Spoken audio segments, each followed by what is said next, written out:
hello po sa ating lahat. Kumusta? Shoutout po sa Team EDC na nakatune in sa aking channel. So, ang topic po natin, Kalinga Prab, labis ang pagkakaba.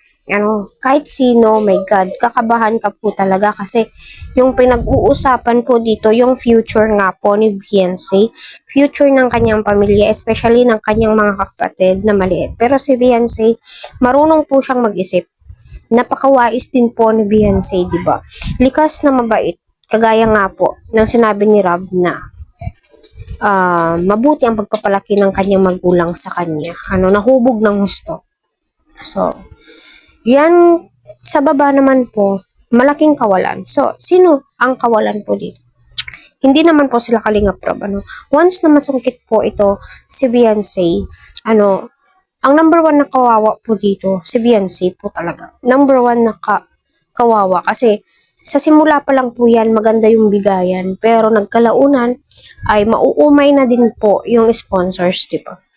So, para sa akin, ito Beyonce reaction video ko ay purong advices lamang po sa'yo, na huwag kang papadala, sa mga sinasabi po nila.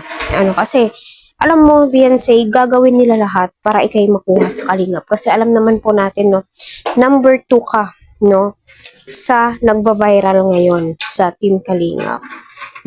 Pasok na pasok sa banga ang pagka-viral mo. Sa part 17, kita po natin. Napakaganda po ng views ni Beyonce at ni Edo ngayon.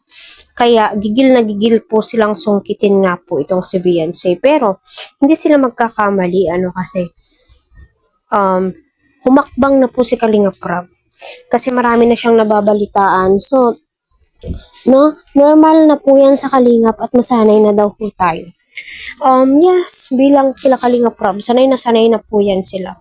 Pero po, yung pinag-uusapan po dito ay future po ng kanyang mga beneficiary. Future po ng beneficiary, hindi po pansarili. Kahit viral yan sila Beyonce, marami pong natutulungan si Kalinga Prab. Sila Melka. So, napakadaming hindi po viral ang Kalingap. So, dyan po nila kinukuha lahat ng pangtustos. Kaya, kudos sa iyo, Beyonce, sa napakagandang desisyon mo.